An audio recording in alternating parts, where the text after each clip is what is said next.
नमस्कार दोस्तों, crime stories channel पर मैं राजेश आपका स्वागत करता हूं। दोस्तों, आज मैं आपको अपराध की जिस वारदात के बारे में बताने जा रहा हूं, वो वारदात बड़ौदा गुजरात में हुई थी। तो चलिए दोस्तों, जानते हैं इस वारदात के बारे में। गुजरात के जाने माने शहर बड़ौदा के न्यू समा रोड पर स्थित चंदन पार्क सोसाइटी के मकान नंबर C48 की तीसरी मंजिल पर तेजस पटेल अपनी पत्नी शोभना और 6 साल की बेटी काव्या के साथ रहता था। 10 अक्टूबर रविवार की रात को तेजस और शोभना की बेटी काव्या मामी के साथ गरबा खेलकर हंसी खुशी से ऊपर आई तो रात के 11:30 बज रहे थे। ऊपर आते समय काव्या ने दूसरी मंजिल पर रहने वाले अपने मामा जितेंद्र बरिया को गुड नाइट कहा था। उस समय वो बहुत खुश थे। बेटी के आने पर तेजस ने पहले से लाकर फ्रिज में रखी आइसक्रीम निकाली और एक एक आइसक्रीम पत्नी और बेटी को दी तथा एक आइसक्रीम खुद खाई। आइसक्रीम खाकर तीनों सोने के लिए लेट गए। रात 1:30 बजे के आसपास तेजस ने दूसरी मंजिल पर रहने वाले अपने साले जितेंद्र बरिया से आकर बताया कि पता नहीं क्यों शोभना और काव्या उठ नहीं रही है। ये सुनकर जितेंद्र पत्नी के साथ तुरंत ऊपर पहुंचा। बहन और भांजी की हालत देखकर जितेंद्र घबरा गया। पत्नी और बहनोई की मदद से वो बहन और भांजी को पास के ही एक प्राइवेट अस्पताल में ले गया, जहां डॉक्टर ने दोनों को देखते ही कहा, इनकी मौत हो चुकी है, इनका अब कुछ नहीं किया जा सकता। इतना सुनते ही जितेंद्र रोने लगा। उसके साथ उसकी पत्नी भी रोने लगी थी, पर तेजस की आंखों से एक बूंद भी आंसू नहीं गिरा। वो इस तरह मुंह लटकाए खड़ा था जैसे वो वहां संवेदना व्यक्त करने आया हो और मरने वालों से उसका कोई खास संबंध ना हो। माँ बेटी की मौत डॉक्टर को संदेहपूर्ण लग रही थी, इसलिए डॉक्टर ने इस बात की सूचना क्षेत्रीय थाना समा पुलिस को दे दी। उस समय रात के यही कोई 2:30 बज रहे थे। फिर भी बात 2 लोगों की संदेहपूर्ण मौत की थी, इसलिए थाना प्रभारी NH ब्रह्मभट्ट 2 सिपाहियों के साथ कुछ ही देर में अस्पताल पहुंच गए। डॉक्टर की मौजूदगी में उन्होंने शवों का निरीक्षण किया। शवों को देखकर ही लग रहा था कि इन्हें गला दबाकर मारा गया है या फिर इन्हें जहर दिया गया है। इससे डॉक्टर और थाना प्रभारी को लगा कि कहीं गला दबाकर तो इनकी हत्या नहीं की गई। पर जब इस बारे में मृतका शोभना के पति तेजस से पूछताछ की गई तो उसने साफ मना कर दिया। उसने कहा, साहब, मैं अपनी पत्नी और बेटी की हत्या क्यों करूंगा? हम सब तो रात को प्रेम से खाना खाकर रात 11:30 बजे के करीब आइसक्रीम खाकर सोए थे। रात में 1:30 बजे उठा तो इन लोगों को देखकर मुझे कुछ गड़बड़ लगी। मैंने शोभना को जगाना चाहा तो वो नहीं उठी। मैं घबरा गया, नीचे जाकर साले को बुला लाया। उसके बाद हम सभी दोनों को अस्पताल ले आए। तुम जब रात में उठे तो तुम्हें क्या गड़बड़ लगी जो तुम पत्नी को जगाने लगे? थाना प्रभारी ने पूछा। सर, बेटी के सो जाने के बाद मैं उठकर पत्नी के बगल में जाकर लेट गया था। मैंने उसे जगाना चाहा पर वो हिली भी नहीं। तब मुझे पता चला कि ये तो बेहोश है। उसके बाद मैं नीचे भागा, तेजस ने बताया। ये सब कैसे हुआ? थाना प्रभारी ने अगला सवाल किया। सर, मैं क्या बताऊं, मैं तो सो रहा था, तेजस ने कहा। इसके बाद थाना प्रभारी ने तेजस के साले जितेंद्र से पूछा, तुम्हें क्या लगता है, इनकी हत्या की गई है या कुछ और बात है? क्योंकि देखने से लग रहा है कि ये दोनों मौतें स्वाभाविक नहीं है। जितेंद्र ने रोते हुए कहा कि सर, मेरी बहन को कोई तकलीफ नहीं थी और वो बहुत खुश थी। इसका मतलब ये है कि इनकी हत्या की गई है। खैर, इसका भी पता हम लगा ही लेंगे। पहले दोनों शवों का पोस्टमार्टम करा ले, उससे साफ हो जाएगा कि इनकी मौतें कैसे हुई, थाना प्रभारी ने कहा। इसके बाद शोभना और काव्या के शवों को कब्जे में लेकर घटना स्थल की सारी कार्रवाई पूरी करके दोनों शवों को बड़ौदा के सयाजीराव गायकवाड़ अस्पताल भिजवा दिया गया, जहां अगले दिन यानी सोमवार को दोनों शवों का पोस्टमार्टम DRV पटेल ने अपने 2 सहयोगियों के साथ किया। पोस्टमार्टम रिपोर्ट में बताया कि माँ बेटी की मौत जहर से हुई थी, गला दबाने से नहीं। पर जहर देने के बाद दोनों का गला दबाया गया था, जिसका निशान शोभना के गले पर पाया गया था। दोनों की मौत जहर से ही हुई थी। इसकी सही जानकारी के लिए दोनों के विसरा जांच के लिए भेज दिए गए थे। पोस्टमार्टम होने के बाद मृतका के घर वालों ने दोनों शवों को गांव ले जाकर उनका अंतिम संस्कार कर दिया। पुलिस ने उसी दिन तेजस के घर जाकर तलाशी ली तो घर से उसे चूहा मारने वाली दवा मिली। इसके अलावा डस्टबिन से कोन आइसक्रीम के रैपर, फ्रिज में आधी चॉकलेट तथा आइसक्रीम मिली थी। पुलिस ने पड़ोसियों से पूछा कि यहाँ चूहे बहुत है। पड़ोसियों ने बताया कि यहाँ चूहे बिल्कुल नहीं है। तब पुलिस ये सोचने पर मजबूर हो गई कि जब यहाँ चूहे नहीं है तो तेजस के घर चूहा मारने की दवा कहाँ से और क्यों आई? कहीं ये दवा उसने पत्नी और बेटी को तो नहीं खिलाई थी। अब तक मिले सबूतों से पूरी तरह साफ हो गया था कि शोभना और काव्या की हत्या की गई थी और ये हत्या किसी और ने नहीं, शोभना के पति और काव्या के पिता तेजस पटेल ने ही की थी। शक के आधार पर पुलिस ने तेजस को हिरासत में ले लिया। तेजस को थाने लाकर थाना प्रभारी ने जोन 4 के डीसीपी लखदीर सिंह की मौजूदगी में पूछताछ शुरू की। तेजस ने बहाने तो बहुत सुनाए पर पुलिस के आगे उसकी एक नहीं चली क्योंकि सारे सबूत उसके खिलाफ थे। आखिर रोते हुए उसने पत्नी और बेटी की हत्या का अपराध स्वीकार करते हुए कहा, क्या करता सर, मैं बहुत परेशान हो गया था अपनी इस पत्नी से। उसने मुझे बहुत परेशान कर दिया था, इसलिए मजबूर होकर मैंने उसकी हत्या कर दी। इसके बाद तेजस पटेल ने पत्नी और बेटी की हत्या की जो कहानी सुनाई वो कुछ इस प्रकार थी। गुजरात के जिला पंचमहल के गांव इरडी में अपने परिवार के साथ रहते थे चंद्रकांत बारिया। उनके परिवार में पत्नी बिमला बहन के अलावा बेटा जितेंद्र बारिया तथा एक बेटी शोभना थी। चंद्रकांत बड़ौदा में नौकरी करते थे, इसलिए उनका परिवार बड़ौदा में ही रहता था। पहले वो बड़ौदा शहर में किराए के मकान में रहते थे, लेकिन जब उनका बेटा भी कमाने लगा तो उन्होंने बड़ौदा शहर से बाहर न्यू समा रोड पर स्थित चंदन पार्क सोसाइटी में अपना मकान खरीद लिया। इसके बाद उन्होंने अपने बेटे की शादी कर दी। बाप बेटे मिलकर ठीक ठाक कमा रहे थे, इसलिए उन्होंने जो मकान खरीदा था उसमें 2 मंजिल और बनवाकर किराए पर उठा दिया था। उनकी बेटी शोभना ने बीए पास करके पढ़ाई छोड़ दी थी। पढ़ाई छोड़कर वो घर में ही रहती थी।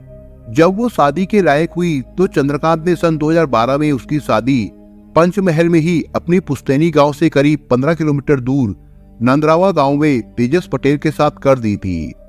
12वीं पास करने के बाद तेजस गांव में खेती करता था। शोभना उम्र में तेजस से 6 साल बड़ी थी।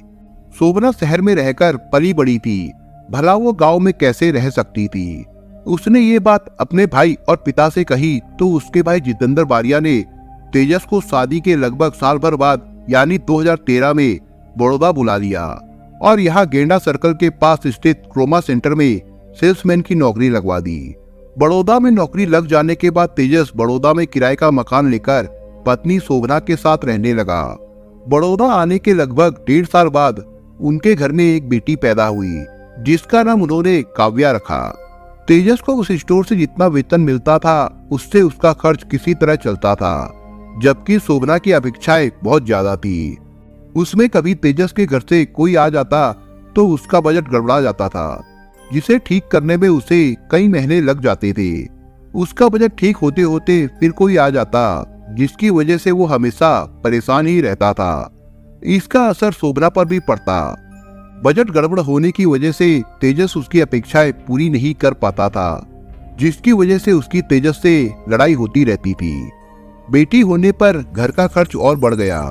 तेजस का वेतन उतना नहीं बढ़ा था जितने उसके खर्च बढ़ गए थे। खर्च को लेकर तेजस तो परेशान रहता ही था, साथ ही शोभना भी परेशान रहती थी। उसने ये बात अपने पिता चंद्रकांत से कही तो वो भी बेटी की परेशानी से परेशान हो गए। अब तक उन्होंने अपने मकान पर 1 मंजिल और बनवा ली थी, जिसे अभी उन्होंने किराए पर नहीं दिया था।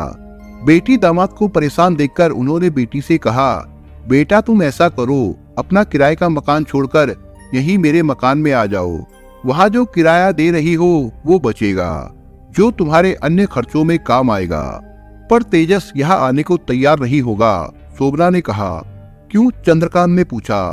ससुराल में रहना उसे पसंद नहीं है, यहाँ रहना वो अपनी बेइज्जती समझता है। इसमें बेइज्जती की क्या बात है बेटा? अरे जैसे मेरे लिए जितेंद्र है उसी तरह तेजस है, इसलिए उसे यहाँ रहने में क्या परेशानी है? चंद्रकांत ने कहा। पापा मैं तो इस बारे में तेजस से कुछ बात कर नहीं सकती, क्योंकि मैं कहूंगी तो मेरी बात वो नहीं मानेगा। इसलिए जो कुछ भी करना है आप ही करिए। आप कहेंगे तो आपकी बात वो टालेगा नहीं, शोभना बोली। इसके बाद ससुर के कहने पर तेजस पत्नी और बेटी के साथ ससुर के घर आ गया। उस मकान में पहली मंजिल पर उसके सास ससुर और दूसरी मंजिल पर साला जितेंद्र अपनी पत्नी के साथ रहता था। तीसरी मंजिल खाली थी, जिसमें तेजस अपने परिवार के साथ रहने लगा। अब शोभना अपने मायके में थी। घर उसके बाप का था। माँ बाप और भाई उसी के साथ रहते थे, इसलिए वो पति पर हावी होने लगी। वहां तेजस की बिल्कुल नहीं चलती थी। जब तक तेजस बड़ौदा में किराए के मकान में रहा, वहां उसके माँ बाप और भाई बहन भी कभी कभार मिलने आते थे। लेकिन जब से वो ससुराल में आया, शोभना उनके आने पर रोक लगाने लगी। वो तेजस से साफ कहती, ये घर मेरे बाप का है, तुम्हारे बाप का नहीं, इसलिए यहाँ वही आएगा जिसे मैं चाहूंगी। ये जो तुम्हारे घर वाले हमें लूटने आते हैं ना, इनसे साफ साफ कह दो, अब तक उन्होंने बहुत लूट लिया। यहाँ हमारा ही खर्च नहीं पूरा होता, उसी में वे लोग भी भीख मांगने आ जाते हैं। तेजस पत्नी की इन बातों का जवाब तो देना चाहता था, पर अब उसमें हिम्मत नहीं रह गई थी और ना ही उसकी कोई सुनता था। ऐसा नहीं है कि उसने जवाब नहीं दिया। शुरू में उसने शोभना को जवाब दिया था, पर उसके जवाब देने पर शोभना ने उसकी शिकायत अपने माँ बाप और भाई से कर दी थी। उसके बाद तो सास ससुर ने ही नहीं, साले ने भी उसकी ऐसी बेइज्जती की थी कि अब सास ससुर और साले की बातें सुनने से अच्छा है कि बीवी की ही 4 बातें सुन ले। इसलिए शोभना जो कुछ भी उससे कहती वो चुपचाप सुन लेता था। तेजस्वी मजबूरी में ही पत्नी की जली कटी सुन रहा था, पर अंदर ही अंदर वो सुलग रहा था। अब उसे बीवी से यानी शोभना से नफरत होने लगी थी।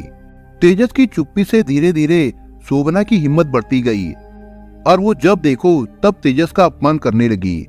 उसी को ही नहीं, उसके माँ बाप और भाई बहन को भी अपशब्द कहने लगी थी। उनका आना जाना तो उसने कब का बंद करा दिया था। तेजस को उनसे फोन पर भी बातें करते देख या सुन लेती तो उसके बाद तेजस की जमकर बेइज्जती करती थी और फोन छीनकर उन लोगों की भी बुरी तरह बेइज्जती करती। इससे तेजस दुखी तो रहता ही था, उससे शोभना के साथ रहने में घुटन सी महसूस होने लगी थी। अब वो ससुराल में बिल्कुल नहीं रहना चाहता था, पर मजबूरी में उसे रहना पड़ रहा था।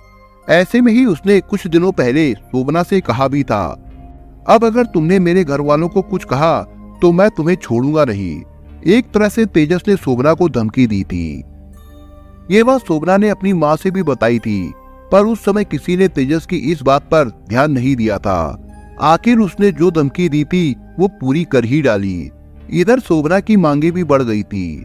जब देखो तब वो किसी न किसी चीज की फरमाइश करती रहती थी। तेजस की आमदनी सीमित थी, इसलिए पत्नी की हर मांग वो पूरी नहीं कर सकता था। मांग पूरी ना होने पर शोभना तेजस को बुरी तरह से अपमानित करती थी। शोभना अपने घर में ही नहीं, माँ बाप और भाई के सामने भी उसकी शिकायत करके उसे अपमानित करती। एक तरह से शोभना ने उसका जीना हराम कर दिया था। इधर शोभना ने तेजस पर एक आरोप और लगा दिया। इसमें कितनी सच्चाई थी ये तो तेजस ही जानता था, या फिर शोभना। शोभना का कहना था कि तेजस के किसी अन्य महिला से अवैध संबंध है। किससे संबंध है ये शोभना किसी को नहीं बता सकी। इस बात को वो साबित भी नहीं कर सकी, पर इस बात को लेकर घर में रोज झगड़ा होने लगा था। इस बात को लेकर शोभना ने तो उसे परेशान कर ही रखा था, साथ ही साथ सास ससुर और साले ने भी उसे परेशान कर दिया था। तेजस का दुख ऐसा था जिसे वो किसी से कह भी नहीं सकता था। कहता भी किससे, कोई सुनने वाला भी तो नहीं था। ससुराल में उसकी कोई नहीं सुनता था। घर वालों से वो कुछ कह नहीं सकता था, क्योंकि शोभना उसे कहने ही नहीं देती थी। अगर कहता भी तो घर वाले कुछ कर नहीं सकते थे। इसलिए तेजस मानसिक रूप से काफी परेशान रहने लगा। इस सारी परेशानियों की जड़ उसे शोभना ही लग रही थी। इसलिए उसके मन में आने लगा कि अगर शोभना को खत्म कर दिया जाए तो उसकी सारी परेशानी खत्म हो जाएगी। लेकिन शोभना को खत्म करना उसके लिए आसान नहीं था। पर आदमी जब परेशान हो जाता है तो उसे कोई भी काम मुश्किल नहीं लगता। तेजस भी शोभना से इतना परेशान और दुखी हो चुका था कि वो उसकी हत्या जैसा जघन्य अपराध करने के बारे में सोचने लगा था। आखिर में गृह कलेश और प्रेम प्रकरण के आरोप से तंग आकर घर जमाई के रूप में अपमान का घूंट पीते हुए तेजस इस बात पर विचार करने लगा कि पत्नी और बेटी को कैसे ठिकाने लगाया जाए। इसके लिए वो यूट्यूब और गूगल पर सर्च करने लगा कि चूहे को मारने वाला जहर कौन कौन सा है और मौत कैसे होती है। पूरी जानकारी एकत्र करके तेजस चूहा मारने वाली दवा खरीद लाया। 10 अक्टूबर 2021 को उसने अपनी योजना को अंजाम देने के लिए शाम को आइसक्रीम लाकर रख दी। रात का खाना खाकर काव्या करीब 10 बजे अपनी मामी के साथ सोसाइटी के कॉमन प्लॉट में गरबा खेलने चली गई। शोभना घर में ही थी, तेजस भी घर में ही था, पर उसके हाव भाव से ऐसा कुछ भी नहीं लग रहा था कि वो इतना बड़ा कांड करने वाला है। हाँ, वो शांत जरूर था। रात 11:30 बजे काव्या गरबा खेलकर ऊपर आई तो तेजस ने जहर मिली आइसक्रीम पत्नी और बेटी को खाने को दी। आइसक्रीम खाकर सभी सोने के लिए लेट गए। शोभना और काव्या तो सो गई, पर तेजस जागता रहा। रात 12:30 बजे जहर ने अपना असर दिखाया तो शोभना जाग गई। तकलीफ की वजह से वो रोने लगी तो तेजस फुर्ती से उठा और शोभना के सीने पर सवार होकर उसका गला पकड़कर दबाने लगा। शोभना ने खुद को छुड़ाने की कोशिश की तो इसी छीना झपटी में तेजस का नाखून शोभना के गले में लग गया। करीब 10 मिनट तक गला दबाए रहने के बाद जब तेजस को विश्वास हो गया कि अब शोभना मर गई है तो उसके बाद उसने काव्या के मुंह पर तकिया रखकर दबाया कि कहीं बेटी जीवित न रह जाए। इसकी वजह यह थी कि वो नहीं चाहता था कि काव्या जीवित रहे, क्योंकि अगर वो जिंदा रह गई तो वो उसे कैसे अपना मुंह दिखाएगा, क्योंकि उसने उसकी माँ की हत्या की है। जहर देने और गला दबाने के बाद भी वो करीब 1 घंटे तक ये देखता रहा कि कहीं माँ बेटी जीवित तो नहीं है। जब उसे पूरा विश्वास हो गया कि माँ बेटी मर चुकी है, तब रात करीब 1:30 बजे नीचे जाकर उसने साले को जगाकर बताया कि पता नहीं क्यों शोभना उठ नहीं रही है। इसके बाद जब शोभना और उसकी बेटी को अस्पताल ले जाया गया तो पता चला कि उन दोनों की मौत हो चुकी है। इसके बाद 13 अक्टूबर को तेजस पटेल को बड़ौदा की अदालत में पेश करके जेल भेज दिया गया था। दोस्तों, आप अगर चैनल पर नए हो तो आप चैनल को सब्सक्राइब करने के साथ कमेंट बॉक्स में इस कहानी के बारे में अपने विचार जरूर लिखिएगा। मिलता हूं एक नई कहानी के साथ, तब तक के लिए अपना ख्याल रखिएगा। धन्यवाद।